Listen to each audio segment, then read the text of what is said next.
Prison was not like Call expected it to be.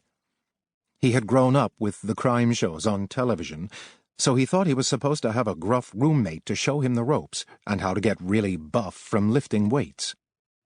He was supposed to hate the food and not start anything with anybody for fear of getting shanked with a cleverly sculpted toothbrush knife. It turned out that the only thing being in magical prison had in common with television prison was that the main character was totally framed for a crime he hadn't committed. In the mornings, he was awoken when lights all over the panopticon went from dim to blindingly bright. Blinking and yawning, he watched the other prisoners, there seemed to be around 50, as they were let out of their cells.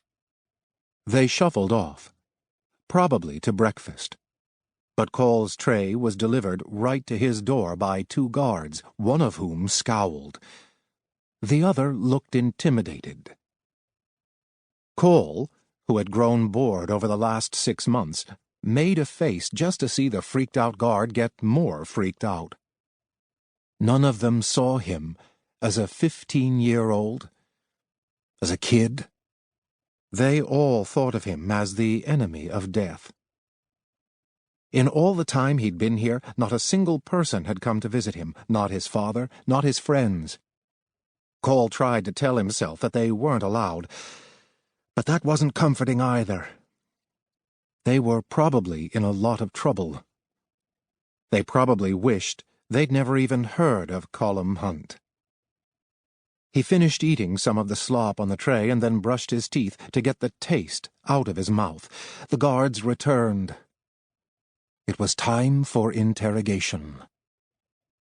Every day he was taken to a windowless, white-walled room where 3 assembly members grilled him about his life. It was the only interruption in the monotony of his day. What was your first memory? When did you realize you were evil? I know you say that you can't remember anything about being Constantine Madden, but what if you try harder? How many times did you meet Master Joseph? What did he say to you? Where is his stronghold? What are his plans?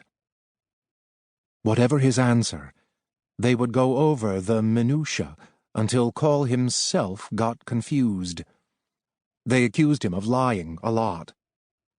Sometimes when he got tired and bored, he was tempted to lie because what they wanted to hear was so obvious and it seemed like it might be easier to tell them. But he didn't lie, because his evil overlord list was back in effect, and he was assigning himself points for anything he did that seemed evil overlordish. Lying definitely counted. It was easy to rack up evil overlord points in prison. His interrogators talked a lot about the devastating charm of the enemy of death, and how Call shouldn't be allowed to talk to any of the other prisoners for fear of seducing them over to his evil schemes.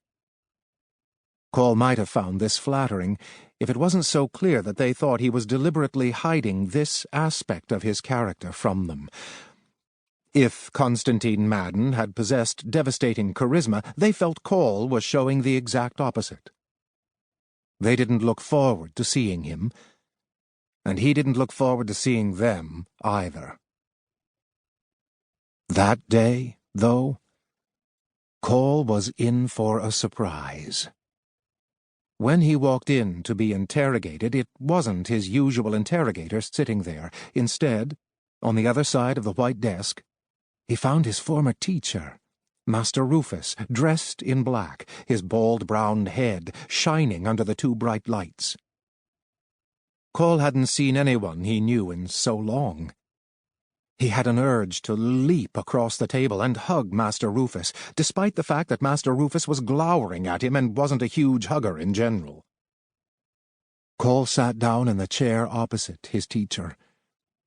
He couldn't even wave or offer to shake Master Rufus's hand, since his wrists were bound in front of him with a glowing chain of incredibly hard metal.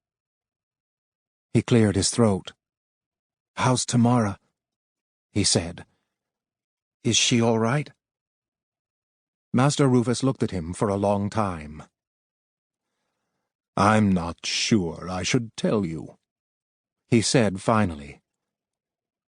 "I am not sure who you are